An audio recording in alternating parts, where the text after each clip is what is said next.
Whisper Nation, Big Travie, and everybody else ready for Week 9 Waiver Wire show. We are wired for this show. Big Travie, how you doing, buddy? My main man always follows me on the mic. You find him on Twitter at Big Travie TFW. You find me on Twitter at Johnny_GameTime. We're the Fantasy Whisperers, and we are here, Whisper Nation, to help you dominate that waiver wire, get you through this week, get you a victory, and keep you on that path to winning a championship. So if any of that sounds great to you and you want to join an awesome nation, make sure you hit that subscribe button on the way in. Hit that bell so you get notified anytime that we go live or put out new content, which is daily. But bro, you said the magic S word, dude. That means I gotta hit him with the subscribe, dude. Whoa, with the big subscribe. Hey. Yeah, check it out. We are 2 away from 2,100 subscribers. Let's get it, dude. Shout out to everybody in the stream right now. Mr. Miyagi in here. What is going on, my man? We will help you out here in a second. We'll get to all this. But Johnny, you mentioned it like this is the waiver wire for week 9. One of the more full waiver wires we've had in a while, especially at the running back position, which is kind of nice. We have a couple different guys we can put our chips on and make our gamble heading into the next couple weeks. And obviously trade deadline is today at 4 p.m. Eastern Standard Time. So that is swirling around this waiver wire. Link for the waiver wire column is in the description. It's posted on the site, but it will be getting updates. So don't be afraid to check back on it because as trade deadlines, things happen. We could figure that out. So hopefully we will get lucky enough to get some trades during the live show. Get some live reaction. Let's go. Let's manifest it into existence. Just like our man Darius manifested getting this jersey right here. Damian Harris signed auto jersey. I'll be sending this out right after the show, actually. Yeah, I tell you, Darius is probably a little bit upset that you still have it on the wall, dude. I'm not going to lie. Yeah, he's probably like, I didn't allow you guys to use it for this show. I didn't say that was okay. You need to send it my way. No, I'm just kidding. Darius is cool. Hashtag Whisper Nation Strong. If you want to get in on next month's drawing for Patreon, $10 level gets you entered into a Joe Mixon autographed jersey. You get a lot of added benefits as well. Not just that. That's just like a cherry on top. That's just saying thank you, Whisper Nation, for helping support us, keep the lights on, keep the channel going. So if you want to help out with that, go to patreon.com/the Fantasy Whispers. All right. That was our Patreon plug, or shameless Patreon plug. Big Travie, we got a lot to talk about today. As you said, this is the waiver wire show. So we're going to be talking about a bunch of players that are rostered on less than 50%. Remember, that's the cutoff for this show. Anything less than 50% roster on Sleeper. Big Travie writes up this awesome article each and every single week for you, Whisper Nation, so you can get the best information and know exactly who to go after on your waiver wire. A couple of guys I'm just going to mention first here that you need to check for first, Big Travie. If they're available, you're going out and get them, but they're over 51%.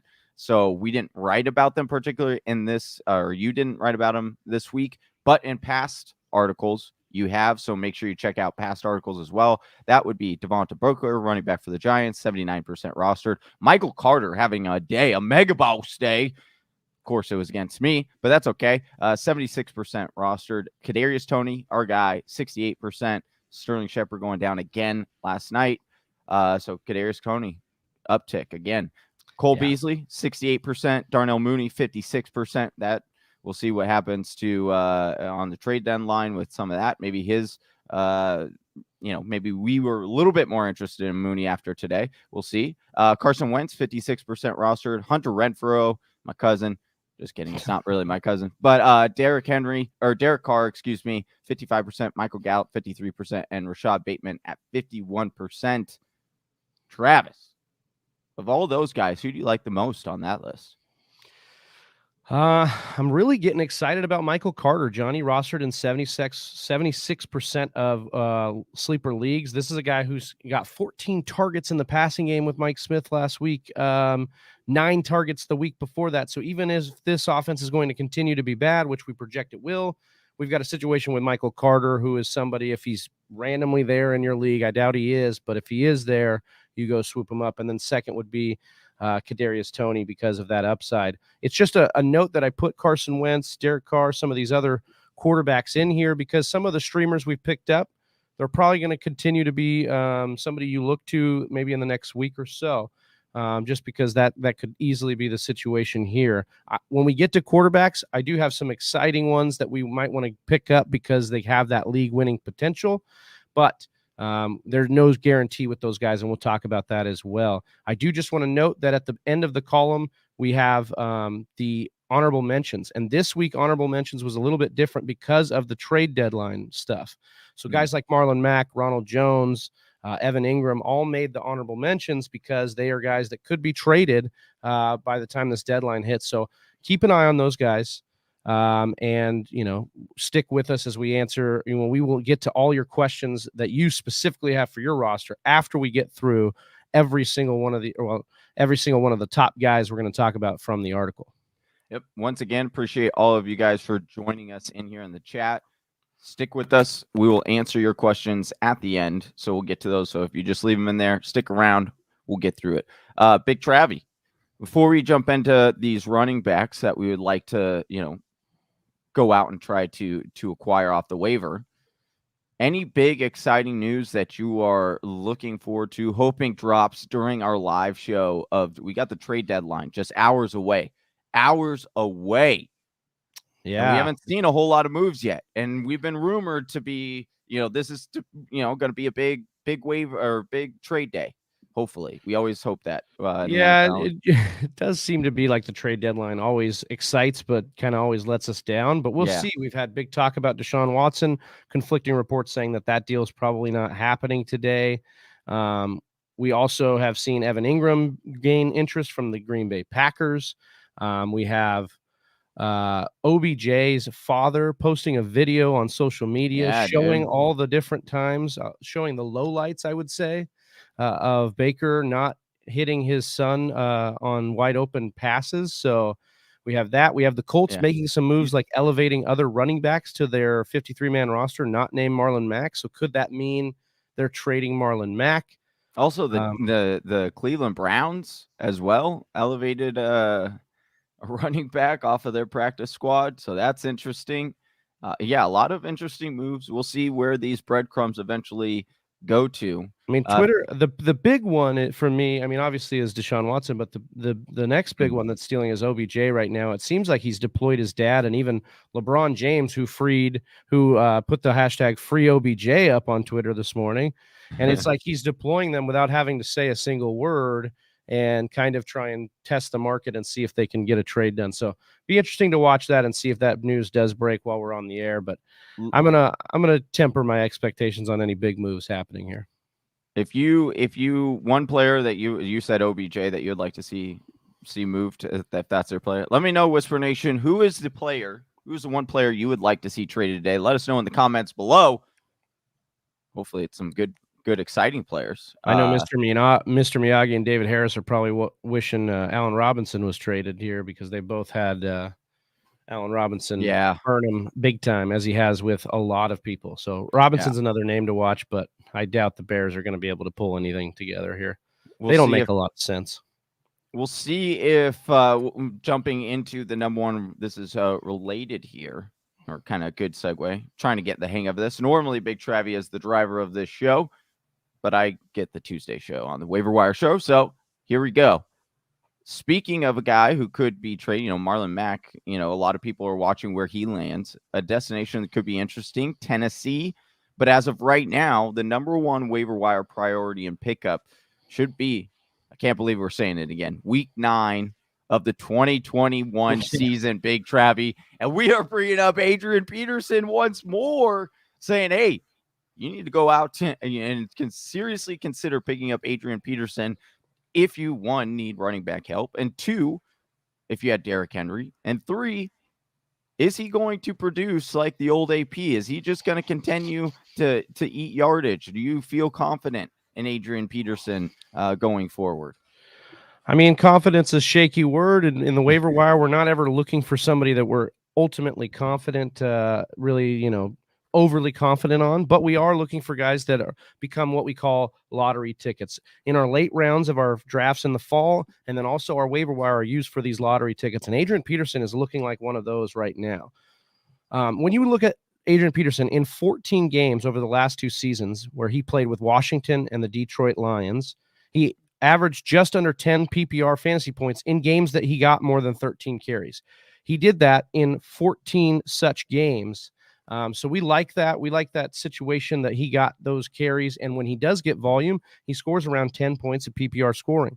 That would be about an RB3 in points per game this year in PPR, even higher in standard. So we like that. And then you look at Derrick Henry, one of the only, if not the only person in the league getting 20, 25, 30 carries a game. Not saying AP is going to come in and get all those carries, but this team loves to run. They are the most run heavy. No team in the NFL gives more rushing attempts to their backs than Tennessee. So we have a couple things converging here. Adrian Peterson's play style, his ability to take heavy workloads, and Tennessee's tendency to want to deploy running backs with heavy workloads. So for me, Adrian Peterson really has RB3 upside with RB2 ceiling at any given week, depending on the matchup. And I think it would take him not very long to get up to speed in this offense, because they're basically going to be like, hey, you just run. We give you the ball, you run. And he could do that. And he could do that. I don't think that they're going to change up, or at least there's been so far rumors that this offense is not going to change who they are. They still want to run the ball a lot. And we'll see. Adrian Peterson still had it in Detroit. Frustrating enough to my boy DeAndre Swift. They kept handing him the ball. So I do think that Adrian Peterson, if available, is a guy that you should be interested for sure. I like that breakdown, Travis. And your number 2 running back here, Boston Scott, our guy. Philadelphia Eagles roster on just 24% of sleeper leagues. Listen, you look at box scores, and you're going to see 3 running backs for the Philadelphia Eagles all getting over 13 carries. You're going to be like, why do I don't particularly want that. I don't want a 3-way timeshare. Well, if you dig a little deeper, watch the game, you actually notice that Boston Scott got all the work basically on the first few drives. Then after he scored a couple times, then they're like, oh, hey, let's get let's bring up Jordan Howard again. Let's remind people Jordan Howard of a couple of years ago. He scored a couple, and then they decided to go and throw out the rookie in Gainwell, and Gainwell was only able to garner 13 carries because it came in the last 2 drives of the game. So Boston Scott, though, seeming to take over that. It's really funny. Boston Scott takes over the Miles Sanders role, right? And then they just feed him. They feed him, unlike they had ever fed Miles Sanders.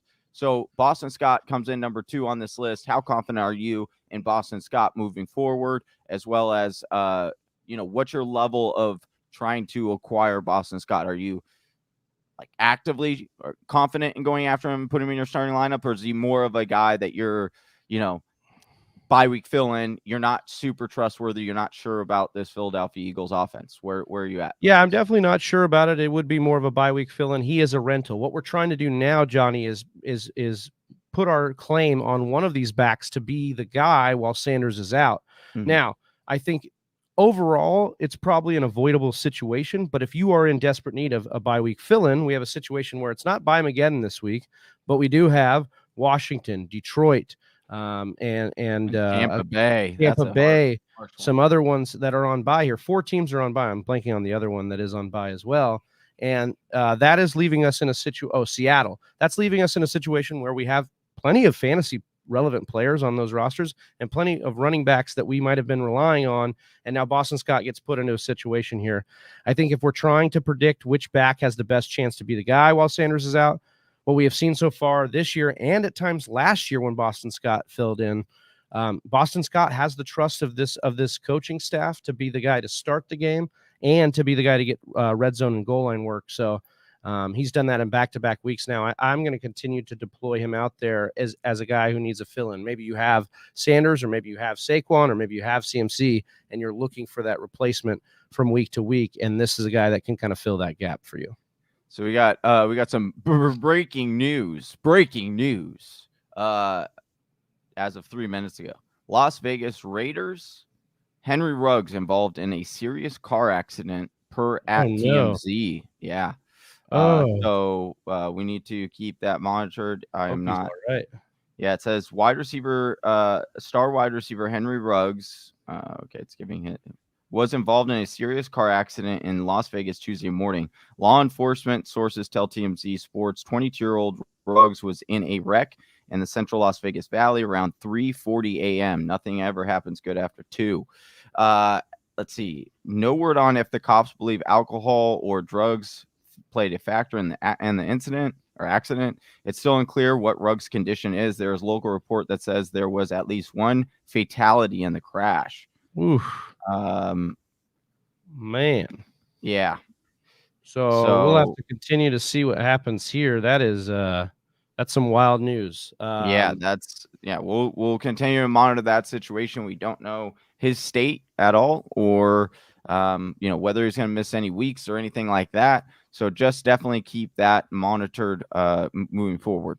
All right. Next up on this running back list here is we've got Carlos Hyde, Big Travie, Jacksonville Jaguars running back, a thorn in our side, rostered in just 6% of sleeper leagues. We did notice that James Robinson came out of the last game. And David saying, prayers up for Ruggs. We saw James Robinson come out of the last game a little. No word on the severity of the injury, but he was said to.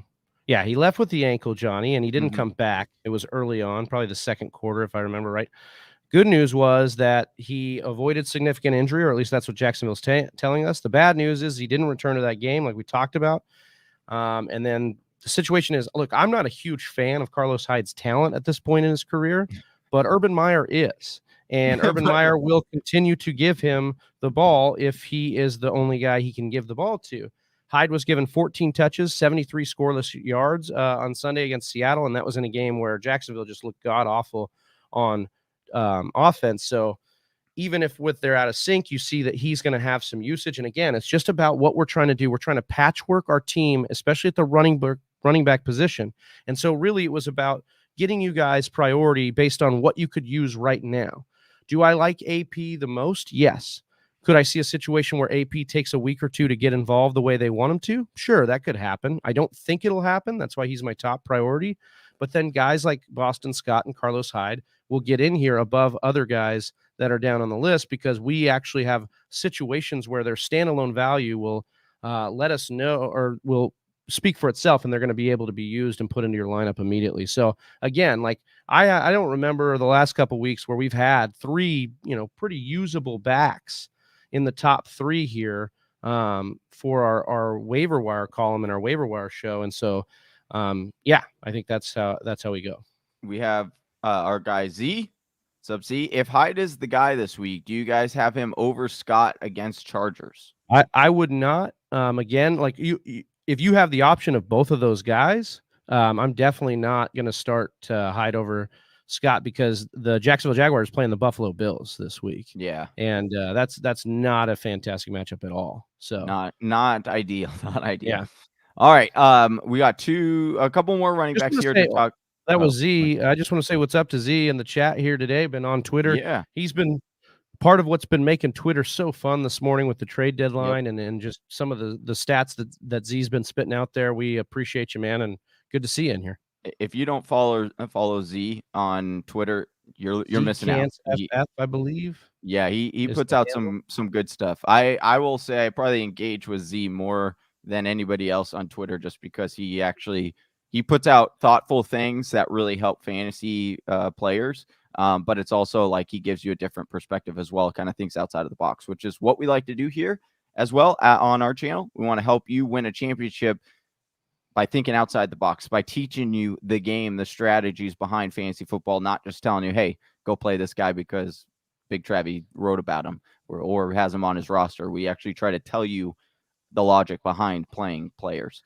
David says, let me get that D. Harris jersey behind you, big dog. LOL. Oh, we just gave that one away last night. If you want to win next month or the end of this month, we'll be giving away Joe Mixon's signed jersey. All you got to do is sign up on patreon.com/the Fantasy Whispers and subscribe at the $10 level. Not only are you going to get entered into that giveaway, signed NFL jersey every month, you're going to get entered into a sports card giveaway every single month as well. Just gave away a rookie a rookie Marquise Brown Prism card last night in the pack giveaway. So I think Austin looked it up. It was like $160 card. So quite the value Paying for there. itself, baby. Paying for itself and some. All right, next running back we've got in here, Mark Ingram, New Orleans Saints roster on 36% of sleeper leagues. Remember, Mark Ingram being traded last week by Houston to New Orleans. And so you're telling people, hey, go pick him up. You need to. Yeah, I think he's going to be lower on the list here, obviously, as we were talking about some of these things. I don't think he's going to have a ton of standalone of value right now, but I think he's warming up to that. If we look at what's going on, he only played on 29% of the snaps, but that was on a short week against a tough opponent. They gave him right into the game. They gave him 8 touches on that, and they even utilized Ingram in the red zone. So I just think that it's worth noting with the Jameis Winston injury, we could see the Saints go even more run heavy for the rest of the season. And volume is currency in fantasy football. New Orleans currently ranks top 10 in rushing attempts, yardage per game, and yardage per game.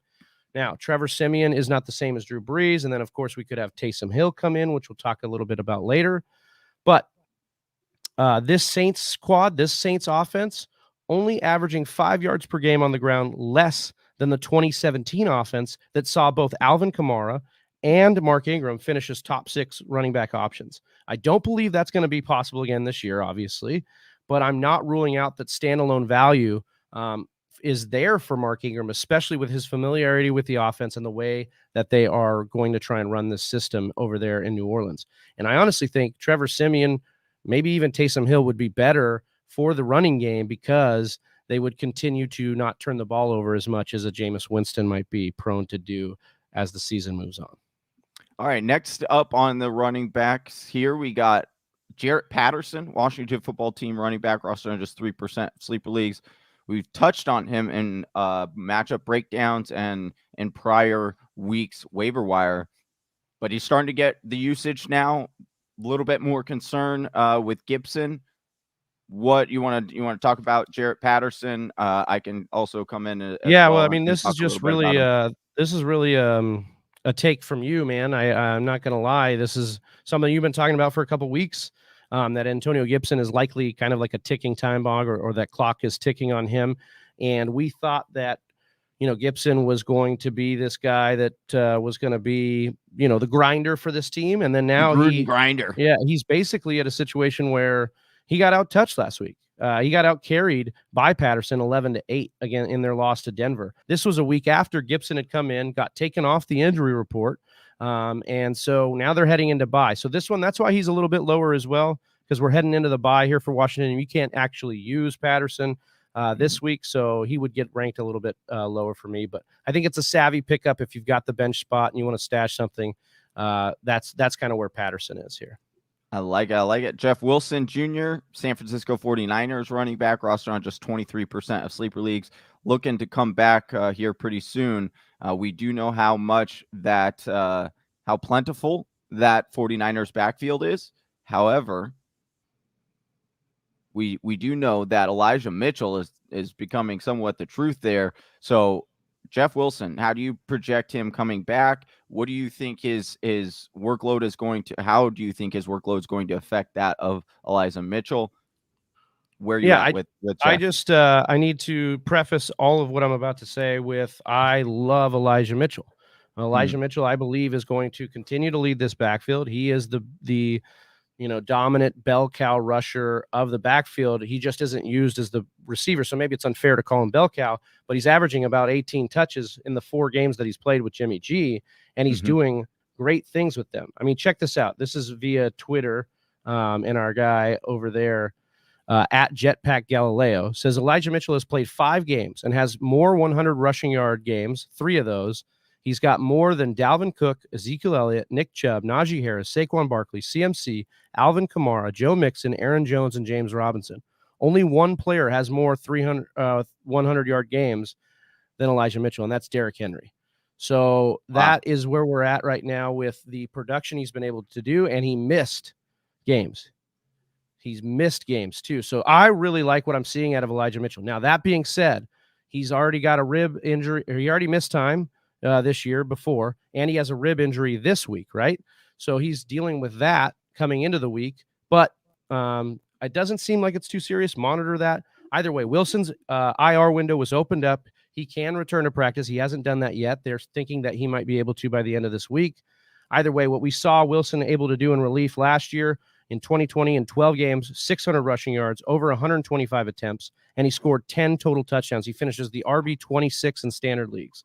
So again, I believe in Elijah Mitchell, but this is all about lottery tickets, guys. When we have the bench space, we have guys that are sitting there at the end of the waiver wire or kind of low, or we're trying to predict a couple weeks ahead or a week ahead. This is a guy you can go pick up in Jeff Wilson because there is upside there. I'm not saying there's not a path to upside, but we want to invest in backfields.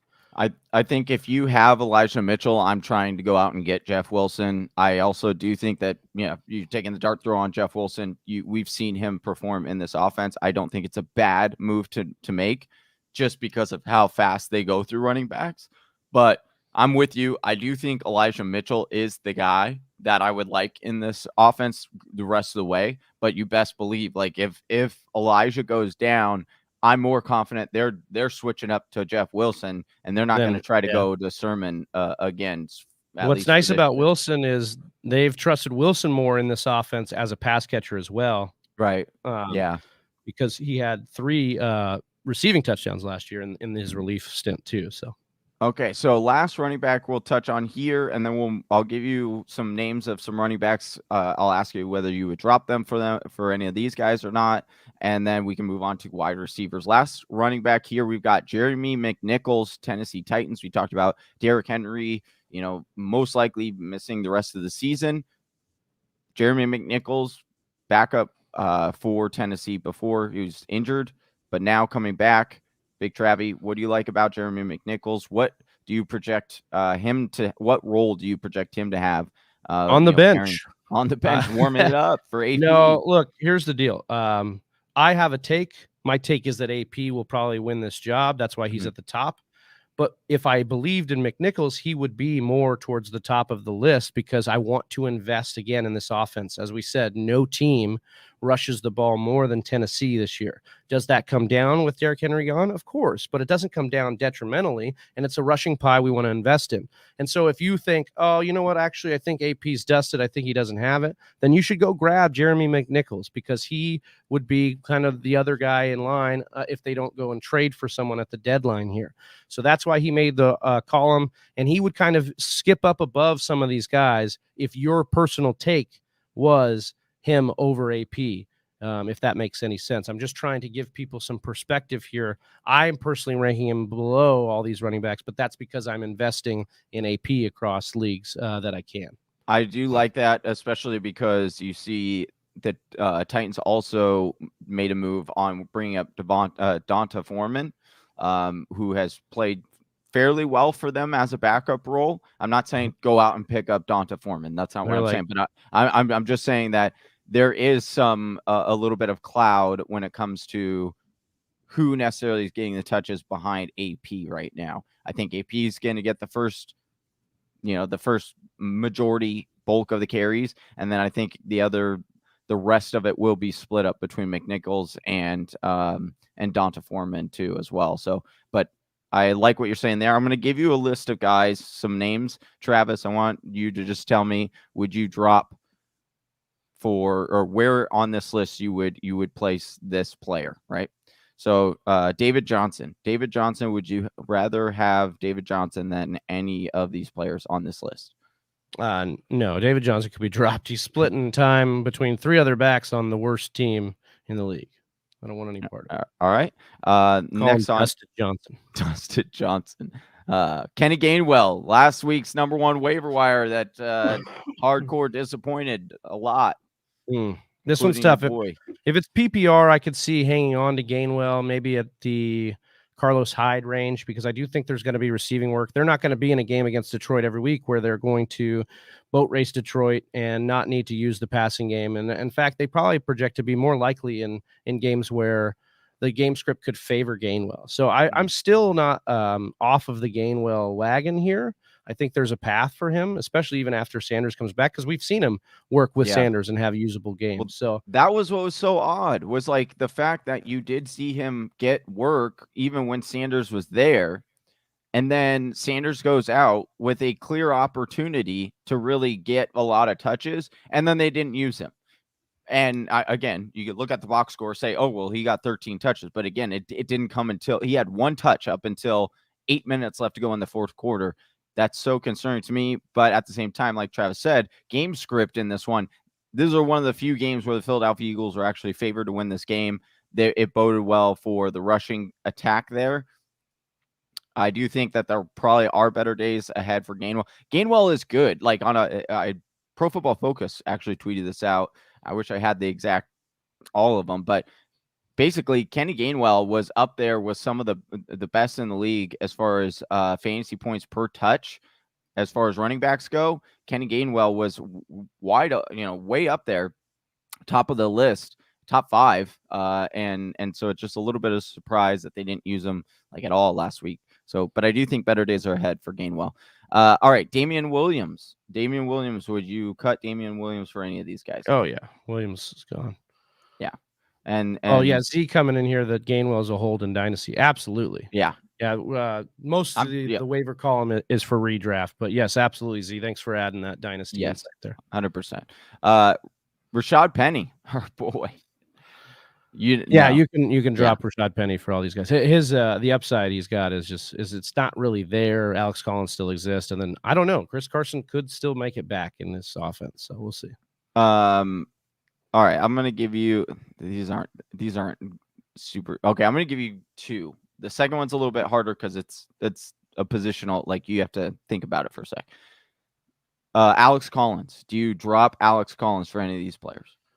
I wouldn't drop Alex Collins for any of these guys. I think Alex Collins still works as bell cow in most situations for that team and could easily just be a touchdown dependent RB2, RB3 borderline until Carson comes back. So for me, he's kind of like the rental, like most of these other guys. AP is, I would say AP would be the cutoff, but AP's got to go and win that job. And I'm not 100% confident that, Alex Collins already has that. So I'm keeping Alex Collins here. It would be it is interesting to note there were a couple of rumors things that popped up this week that where Pete Carroll hinted that Carson could be done for season, but so that's why I want to bring that up, because if that's the case, then Collins is a must, he's a hold as it is right now. Right. Right. He's had solid games against tough matchups. Bunk games against good matchups. He's just going to be touchdown dependent for most weeks, and this offense isn't going to be that high flying as it was. But they're on bye this week, and then Russell Wilson had the pin removed. Also, I'll add this to the article, but if Russell Wilson was dropped, make sure you go scoop him up. And then we didn't write about him per se, but we should just Eagle Fang asking, Mr. Full Tilt here, Derrick Gore. Yeah, he made the honorable mentions because of the red zone work. But I do think that Darrell Williams still had a decent game, still worked as the starter and the grinder for this team. And then, we're getting close to maybe a possible CEH return. We just have to keep monitoring that as well. Yeah, like this is Derrick Gore, Louisiana Monroe, all the way. Dude. Louisiana Monroe, like his you didn't know? Dude, it's not like his stuff. I don't understand where he even came from. Like 40-yard dash, 4.68. That's 24th percentile. Like that's horrible. Before we move off of the running backs, I want to add Z's input here because respect the grind of Z here. He says, I feel like Jeremy McNichols will be the J.D. McKissick here. AP gets no receiving work and also gets the Rams and Saints the next 2 games. So Saints really tough. Rams more middle of the road, 18 points per game. So I do think they'd be attackable. I just don't know what AP's role is going to be. I think we'll know more by Friday. But yeah. Yeah. Mr. Miyagi coming in here. Frank Gore, grandson, you mean, a.k.a. Johnny's Bane. Yes, dude. Yeah, dude. He broke my body and my spirit last night. Okay. Yeah, he really did. He really did. That was brutal. That was so brutal. I don't even want to think about it anymore. All right, moving on to wide receivers here, Travis. Got DeVante Parker, Miami Dolphins, heavily rumored, and some trade rumors today. We'll see if he ends up getting moved. Don't think so, but roster on 49%, just barely makes his cutoff. DeVante Parker, number 1 on your list here. You want to speak a little bit on DeVante Parker right now? Yeah. So for me, it's all about the fact that when he's been in there, especially with Tua, We look at DeVante Parker now having 7 or more targets in the 10 games that he has played with Tua since dating back to last year. If we look at his game after missing the previous 3 weeks with a hamstring, caught 8 balls on 11 targets for 85 yards. Now, listen, Parker, like most waiver wire wide receivers, he's going to be a tad volatile, but of all the options that are there this week, like we said, it's a heavy waiver week. That's because we're a little bit heavy in the running back department. There's a couple exciting tight ends and a couple exciting quarterbacks, but the wide receivers aren't bringing as much juice this week for me, just based on rostered percentage in sleeper leagues and what we're talking about there. But I do like Parker. You look at the Dolphins, they're top 5 in pass attempts this year. In fact, I believe that only the Chiefs and Buccaneers pass more per game than the Miami Dolphins. Yeah. So we're in a situation where we want to invest in those offenses, especially with the garbage time and all that. It doesn't look like a Watson deal is getting done, but even if it was, that would be good for your guy Parker as well. And it looks like it's good for Parker with Tua too, because he continues to be one of the big target leaders in this offense, possession receiver. And does have some long-term upside paired with some short-term utility right here. Agreed. I want to once more shout out to everyone who's staying tuned in right now to the live show. We will get to your questions here shortly at the bottom of the show, I should say. Q&A will be coming up, so stick around. If you could do us a huge favor, hit that thumbs up for us. It really helps our channel grow, trying to get over 2,100 subscribers on YouTube. So if you're new, let us know. We'll give you a shout out. All right, Travis, next up on this wide receiver list here, you got your boy Allen Lazard. It was a big, heavy waiver wire guy last week, then ended up coming or getting diagnosed with COVID, had to go on the COVID list, and now he's being activated back off the COVID list. Roster on just 18% of sleeper leagues, wide receiver for the Green Bay Packers. You want to touch again on Allen Lazard and what you're projecting moving forward and why you think he is a good grab right now? Yeah, it's just a speculative ad. There's kind of a cliff here at wide receiver. As I said, it's a little bit lighter this week. I would say Parker would be my number one. Lazard is a distant second here because over the 2 weeks before he got COVID, he had only DeVante Adams only had 1 more target in those previous 2 weeks. So Lazard started to get moved more around, not just used in the passing game, but used in the red zone, or not just used in the running game as a blocker, but used in the red zone. And we look at over the last 2 weeks before the Arizona game, Aaron Rodgers had targeted DeVante Adams and Allen Lazard for 44% of his targets. So that's something we like to see. Plus Robert Tonyan out for the year with the knee injury. If they don't trade for an Evan Ingram, I like this deal. Or I like this situation even more for Lazard. MVS is returning. So again, this is speculative, but if we can finally get somebody in the Packers offense to emerge as a number 2 option, that's going to have some value in it.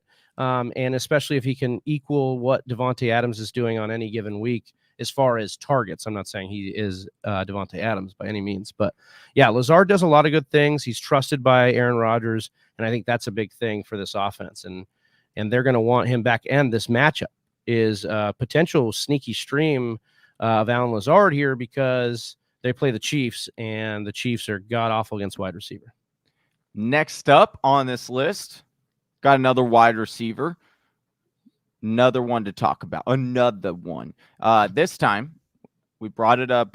We love this offense. We talk about Cooper Kupp, how much we love him. Obviously, number 1 wide receiver in fantasy. Talk about my boy, Bobby T, Mr. War Daddy, as Sean McVay likes to call him. Stepping up. But that isn't it. That's not where this offense stops. No, there is a third option, and he is emerging. His name is Mr. Van Jefferson, roster on just 25% of sleeper leagues.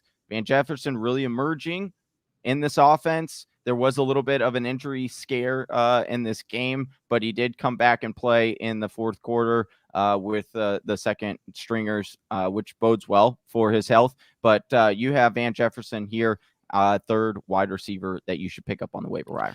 Yeah, flashing some real second-year breakout potential in this offense. Should anything happen to those big dog wide receivers ahead of him, definitely would be in line for that. He plays for an elite offense. He has pedigree. His dad played in the league, and we've seen how that has benefited his game in a major way.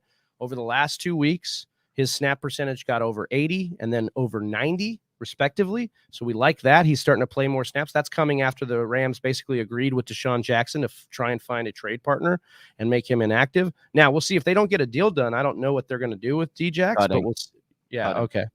So then that's what the rumors are, that they're okay. Well, then if that's the case, we like that even more for Van Jefferson. And again, it's not by Mageddon this week, but Terry McLaurin, the Tampa receivers, the Seattle wide receiver duo, all going to be on bye. Jefferson is a solid spot start. The Rams are playing Tennessee. Secondary is very weak for Tennessee, and we saw Michael Pittman just have an absolute monster day against this secondary. We see teams continue to torch them. So I actually like Van Jefferson in this game. He's kind of working as their deep threat too, averaging over 17 yards per reception this year. So we really like what we're seeing out of a guy in Van Jefferson right now. And I just think he's just a couple little breaks away, like one little break away from really exploding in this offense. Reminds me of a Kelly Clarkson song, Just Break Away. No? Okay. All right. I won't go down that road. Kelly Clarkson, majorly underrated, should be number one on this waiver wire column if available. Next up on this list, probably one of the guys that I'm most excited to talk about. He's fourth on your list, but he's number one in my heart. Our guy, we talked about him last week. I talked about him. I said, go pick him up. Nobody's talked about him. He's going to get targets. And sure enough, he did that to the tune of 12 targets. I'm talking about my boy, Jamal Agnew for the Jacksonville Jaguars. Big Trav, you want to break down Agnew? Not the sexiest name. I get it. Not the sexiest team. I understand it. But the dude has been seeing some targets since taking over that slot role for our boy Laviska. Laviska sliding over to that DJ Chark role. So you want to talk a little bit more about Agnew, why you got him on this list? He is just rostered on just 3%. Disrespectful. Only 3% of sleeper leagues. But yeah, we'll make it go up. I can kind of understand why he's only rostered in 6%. I get it. I get it. It's like criminal. It's a situation where, look, in three, so he's had 3 full games since DJ Chark got injured, plus they had the bye week. And in 2 of those 3 games, he has seen less than 41 yards or 41 yards or less at a 6.8 or less yards per reception. So he's not really getting down the field. They have moved Laviska out wide. They've moved Agnew to the slot. So that's beneficial because he's seen 25 targets over the last 3 weeks. Now that is leading the team since the DJ Chark injury. But again, the upside really isn't there. But look at this, Johnny. 10 points, 12 points, and 15 points in PPR scoring over the last 3 weeks, or the last 3 games he's played. So for me, he's going to have some PPR value. We're also going to see this offense trade off days, I think, but that happens. And we're going to see guys like that. So that something like that happened. But before we move on here, Easy Money Sicilian comes in, and we've got to give him a Ric Flair. Woo! Thank you, sir. We appreciate the donation to Super Chat. And as always, when you Super Chat donate, we immediately answer your question. TJ, he says, TJ on a bye. TJ Hawkinson, Knox hurt. Who should I get? Well, that is perfect timing, my man. Easy Money Sicilian. For my number one tight end waiver ad of the week, Pat Freiermuth of the Pittsburgh Steelers, rostered in 26% of sleeper leagues. It's hard for me to trust tight ends, especially rookie tight ends, but Patty F is making it hard to ignore. The offense scares me, and it lacks big playability, but this plays perfectly for the skill sets of Deontay Johnson, Najee Harris, and now our guy, Pat Freiermuth. The Steelers lost Juju Smith-Schuster for the season a few weeks ago, and in those 2 games on either side of Pittsburgh's Week 6 bye, Freiermuth played his most snaps of the season, was targeted 14 times, catching 11 balls and scoring over 12 PPR points. He needs to be added, and he can be confidently started moving forward because Ben seems to love him. They told him when they drafted him they were going to love him because he's basically like Heath Miller, and he is using him as such. Ben has no problem dinking and dunking right now. And that's benefiting our guys, Deontay Johnson, Najee Harris, and I think it has a real shot to benefit Pat Freiermuth. Unfortunately, RIP to the huge value that I had Chase Claypool at coming into this year, but that's for another show. Oh, so Easy Money saying Freiermuth is gone. Well, good for you that great. I have another waiver wire. But wait, there's more, Big Trav, because we got another tight end here. We talked about we talked about it on the matchup breakdown this past week. The question was posed: would you rather have Tyler Conklin or would you rather have Osborne? KJ Osborne for Minnesota. And we said, hey, in certain matchups, you can kind of see and dictate where Minnesota might be trying to target or target that defense that they're opposing. And again, Conklin had a good matchup this week. We said roll him out there. And you're saying stick with him this week. Pick him up if available. Yeah, still available or still only rostered in 29% of sleeper leagues, so people weren't drinking the Kool-Aid that much. Yeah. But he now has over 80% snap share in back-to-back games, over 55 receiving yards in each contest, and over 10 PPR fantasy points in those contests. We're going to continue to ride him out there. Hopefully he's available for you, Easy Money Sicilian, because he plays the Ravens this week. It's a absolute smash spot for Conklin because the Ravens remain the worst defense defending against the tight end for fantasy scoring purposes. So that is who I would go with there. I also like this. Hayden Hurst is a sneaky tight end pickup because Atlanta's looking to trade him. I have also heard these rumors as well. So if you get traded to Green Bay, that he could get those targets. Also, Evan Ingram is another guy that has been linked trade rumors, excuse me. Perfect. I'll go nice. Perfect. That's what we like. Well done. So those are our two tight ends.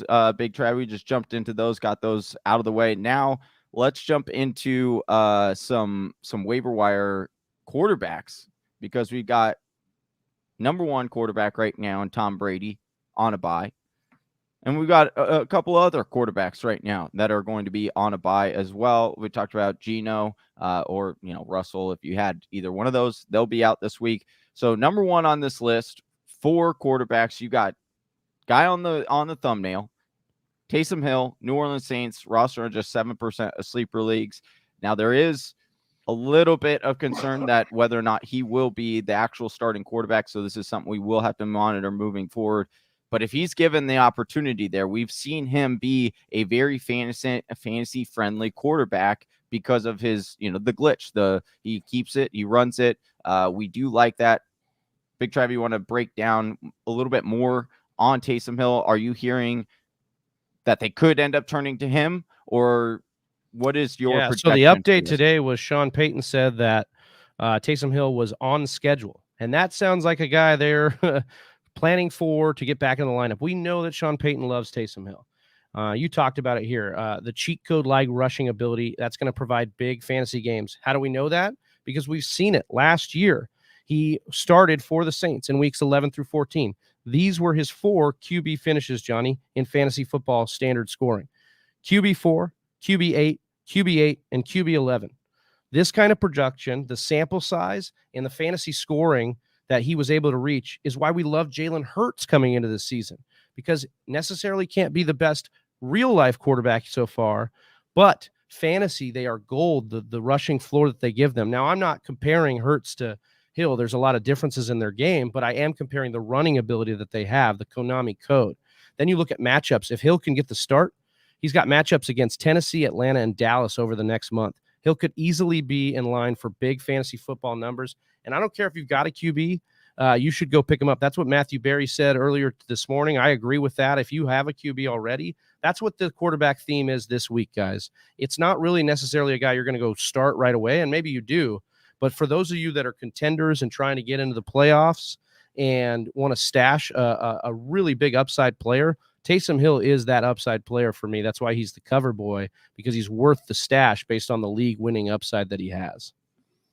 Wow. So we got some Marlon Mack, some more Marlon Mack rumors right now, saying potentially. So Chris Trepsano on Twitter, might be a surprising Bills trade on the horizon. Stay tuned. There are rumors that Marlon Mack that the Colts are trying to swap out potentially Marlon Mack for Gabe Davis. So we'll see how that goes. So stay tuned. That would not be good for Zach Moss, nor would it be good for Singletary. I mean, we weren't really starting Singletary, but definitely keep that monitored, that situation. All right, Travis, the second quarterback here, you've got our guy. We were really big on him coming into the season.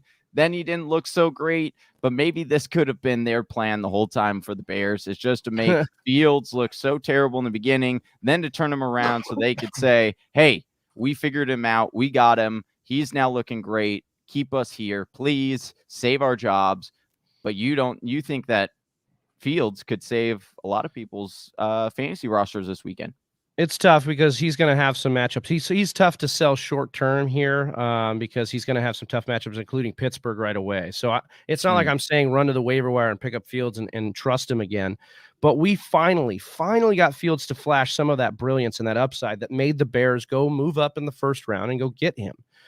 He had 100 rushing yards on 10 carries. He had a magical touchdown scramble late in the game that basically was like the play of his young career so far. So I think that he is worth the stash here again because he flashed something. I had told you to drop him last week, and I'm sorry, but like nobody was going to really start Fields so much. I don't think this last week, but either way, the new information comes each and every week, and so we have to adjust accordingly. That's what I'm doing here with Fields. If he shows me brilliance on tape, I've got to adjust what I've been saying. So Chandler saying, been stashing Fields all year, but just dropped him last week. Yeah, to Travis's point, this is why we like to play the game. This is part of that game, right? It's through up arrows and down arrows, and sometimes there'll be a couple of weeks. For example, Gainwell was that same way, right? Gainwell had a couple of games where he wasn't touching the ball, and then all of a sudden, there's an injury, and then we're back on the boat. Very similar to Kenyon Drake. We have other breaking news here.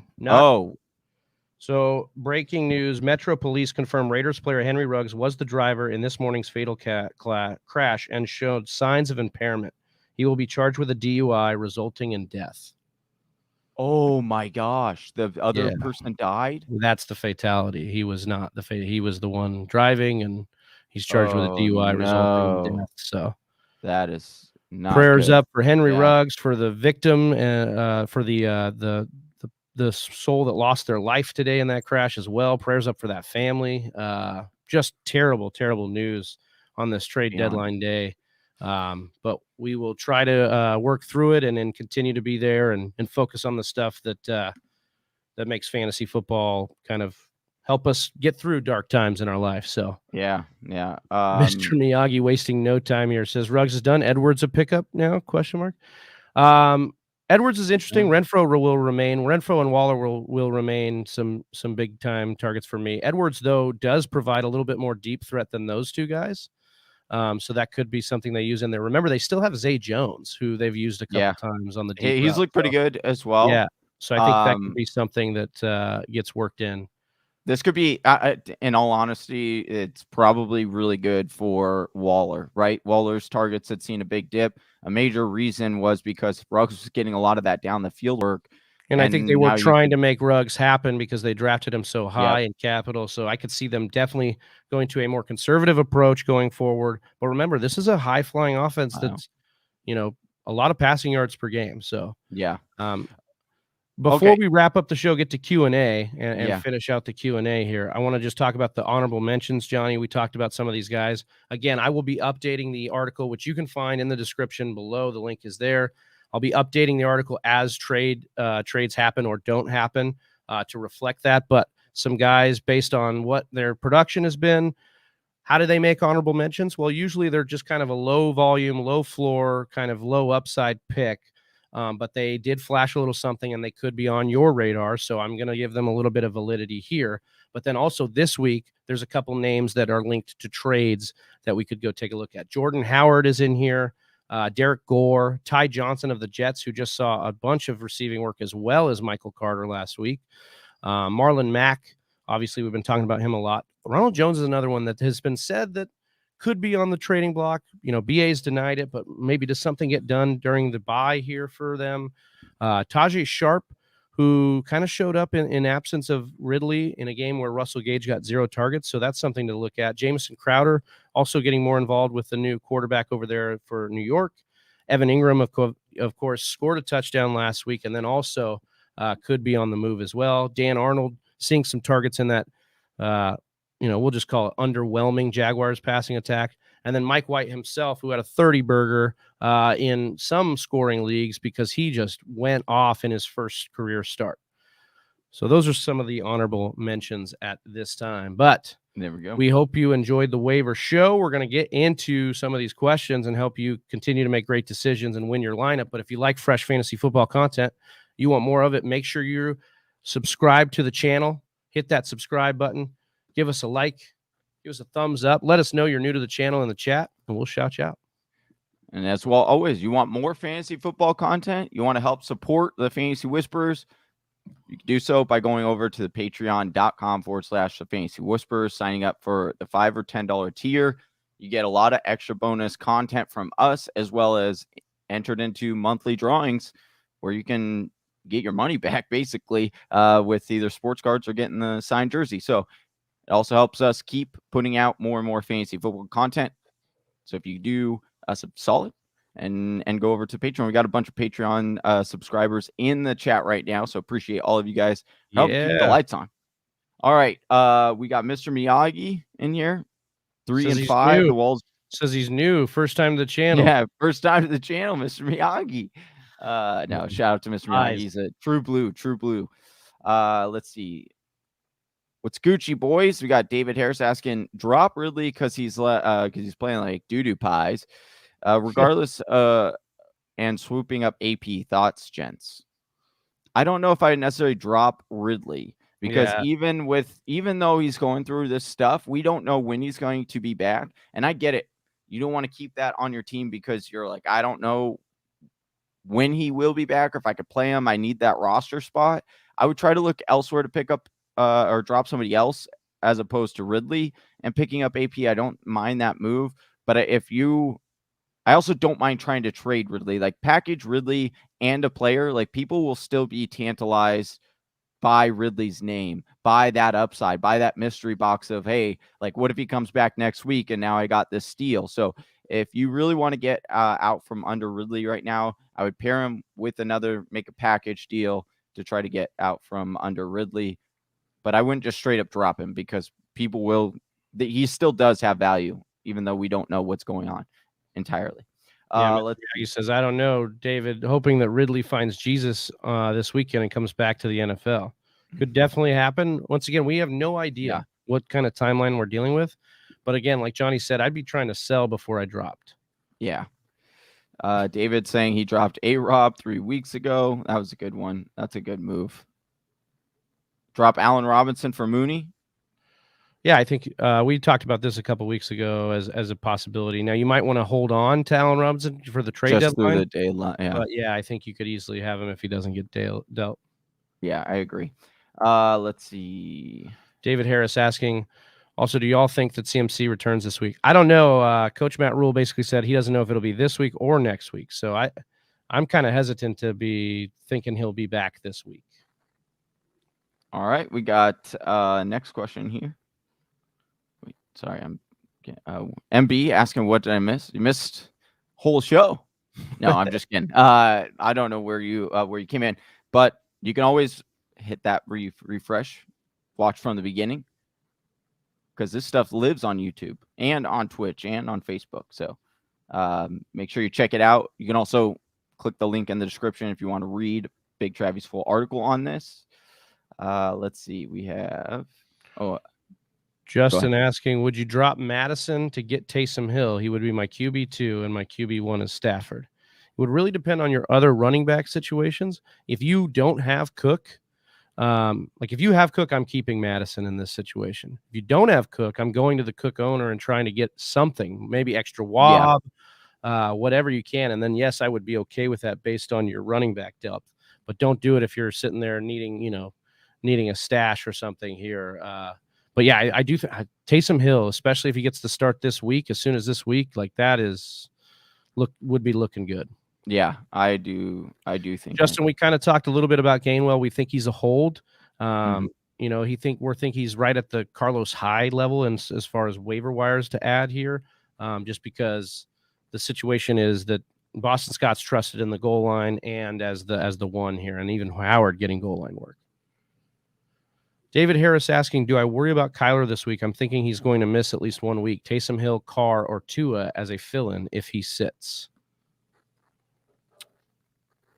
I am I do want to monitor this a little bit moving forward. It will be interesting to see what Kyler's situation is with that ankle.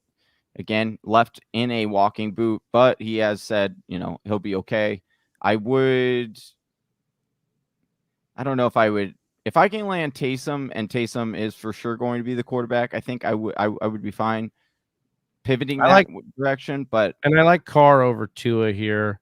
They're playing Houston, and the Raiders are playing the Giants, though. And I don't know. This news is kind of shaky too. I don't know. How's that going to affect the Raiders with Ruggs, man? Yeah, the Raiders just keep getting dealt so many weird things happening all around. It's odd. It's crazy. Okay. I think Taysom Hill, then Tua, then Carr. That would be the way I'd rank these guys. Tua playing Houston, their point total is really high in that game. I think he could easily get a couple touchdowns there. Yeah. We got Lee in here asking, hey guys, should I trade Jonathan Taylor, Herbert, Eli Mitchell for CMC, Amari, and Javonte Williams? I have Kamara, Barkley, Deontay, CD, and Higgins. No, I would not be trading Jonathan Taylor or Eli Mitchell. Both of those guys. Herbert. I like Herbert's value right now too. Herbert's value right now is good. Jonathan Taylor. Yeah, Herbert will probably take a dip here in the next. They're saying Monty could return this week. I doubt it, but that would be interesting. And like we had talked about in the top of in the running back section, Eli Mitchell looking like he is the real deal. He's the guy that I do want in that backfield right now. So I wouldn't be looking to try to trade him. I dropped DeVante Parker before Ridley decided to sit out. I still have Waddle, though. Yeah, I think Waddle's a good investment in this offense, too, especially as they can hopefully try to improve. I like Jefferson since they dropped D. Jackson. Oscar the Grouch saying, hey, guys. Hi, Oscar. What's up? Let's see. Mr. Miyagi asking, sweet Jesus, Fields or Tannehill this week? Ooh. I'm going. Well, I would say I might go Tannehill. Well, because I don't trust the matchup right now with the Steelers here. And Tannehill has been kind of dealing with A.J. Brown kind of coming back. He's getting warmed up, I'd say. Not dealing, but getting warmed up with A.J. Brown also getting warmed up. So I think that's a situation. Chandler saying, I'm 5-3, so we're good. Yeah. Hell yeah, Chandler. All right. A.B. asking, I'm 4-4 right now. Make sure, A.B., you're working on your ankle. Yeah, right. Yeah. Or your heel or whatever it is. Or heel. I'm 4-4 right now. Kelsey made me sad yesterday. He didn't. Yeah, he made me almost. I'm looking to trade him on live or hold ? I have Knox on IR and I kind of like him at tight end. What can I get for Kelsey in a 1-for-1, or what two players can I get for him? Thanks. If I'm trading Kelsey, I'm getting a running back. So it's got to be an RB1 because that's the difference maker that Kelsey. I know Kelsey. Would you trade Kelsey away for Cordarrelle Patterson? That's a good question. No, I don't think I would. Yeah, I think that's one I wouldn't, but would I trade him away for Darrell Henderson? I would trade him away for Henderson. I think so too. I think that's right about the cutoff that I'd be looking at there. Especially if I had Knox or another tight end that I felt confident in, then yeah. Eric Saldana, welcome in, man. What up, Eric? Everybody watching here. I have a potential trade partner, but who should I get? He has Najee, Fournette, Evans, Jamar, Zeke, McLaurin, Pittman. He wants Waller from me, and I also have Goddard. Who is the best to maximize for Waller? Hold on. I have a potential. Should I get? Yes, Najee. If he'll give you one of those top 5 running backs, that's who I'd first offer. Yeah, I mean, if I could get like Najee for Waller, Zeke, I'd take either of those. I'm kind of pausing on Fournette a little bit. I think I would still rather have Waller, but I think that Jamar Chase and even McLaurin are interesting ones to get for Waller as well. Which is I think you can almost do like a Fournette and McLaurin for Waller and maybe add a piece. He's got more of his team here. I'm 3-5. My team is Patterson, Dalvin Cook, Keenan Allen, Amari Cooper, Waller, Darrell Williams, Bench is Goddard, James Conner, Mike Davis, DJ, AB, Devonta, IR, Michael Thomas. I mean, this team's stacked. It's unfortunate you're 3-5, but again, we're just at the halfway mark. So continue to rock with us. You're only a couple games out of 500 here. I would just kind of hold down the fort. I wouldn't give up. Now, if you can come way ahead by getting rid of Waller for Zeke or Najee Harris, then do it. But that's the one. Because that would be nice for. Chandler says, I just put Ridley on IR, so I have an open bench spot. Can you please rank Van Jefferson, DeVante Parker, Mooney, Freiermuth, also Mike Davis, and Boston Scott available? I'm 5-3. So you're 5-3. You're sitting okay. You'd probably want to stash with most season-long upside. I think for me, that is going to be Parker and then Van Jefferson, and then Freiermuth, Mooney, then Boston Scott, Mike Davis. That's how I would rank these guys. Okay. Just drop Eric saying just drop that thumbs up. Appreciate you, Eric. Everyone else could give us a thumbs up on this video. It really, really does help grow our channel. Lets YouTube, it messes with their algorithms, lets them know that more people need to watch us. So we really appreciate hitting that thumbs up and hit that subscribe if you're new. So Chandler is asking, should we hold off on Waller trades until we see how he does with Ruggs in the mix? So even before the Ruggs news, Waller was a decent buy low for me, given the coaching change. We're going into the bye. He had injuries, but he was also being used still as a top 3 tight end in the league. I think we have a situation here where he could be even more of a buy low. And so maybe you pivot. And if you could get any of those guys we were talking about for Goddard, maybe if you could do the Fournette for Goddard, like I would, I'd be a fan of that. Then you keep Waller, and I think your team, gets a little bit stronger at running back. Yeah, that's especially that person is, Fournette's on bye, so maybe you can get him off of Fournette during the bye. Oh, that's smart. It's always smart to target, especially if you're winning. It's always smart to target players during their bye week. Jamal Williams and Hunter Renfrow for OBJ and Melvin Gordon. I would do this. You get OBJ and Melvin Gordon? Yeah, if I'm getting OBJ and Melvin Gordon, I like this. I like where Melvin Gordon's at in this offense right now. He's fine in the end zone. Consistent. There are some rumors that he could potentially be traded as well near this deadline. Hopefully OBJ gets traded. Yeah, we'll see. But we're not trading you, Whisper Nation, and we appreciate you guys. Eric's asking, so Waller for Najee or Zeke, would that be a 1-for-1? Yeah, I mean, I'm doing that deal if I can get. Yeah, I'm doing that deal as well. Especially if you can't get that done, maybe try and pivot to Goddard for Fournette. I think that could be a good one. Yep. Love it. All right, Whisper Nation, we appreciate each and every one of you. Johnny, why don't you give them the last words, brother? Until tomorrow, thank you guys so much for joining in. Again, if you want to read more about any of these players, the link to Big Travy's waiver wire column is in the description below, as well as you can check out all of Big Travy's prior waiver wire articles. If there's a player available on your in your league and you want to read up on them, click on one of those old waiver wire columns and you can read up on them.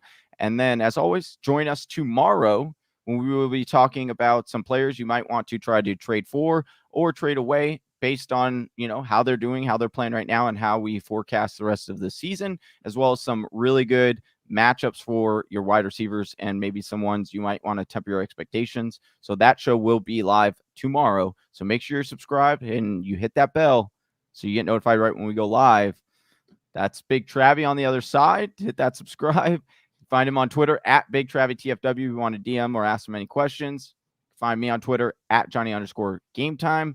And as always, join that Discord channel. Link is in the description below. That's it. That's all I got. Anything that I missed, Big Travy?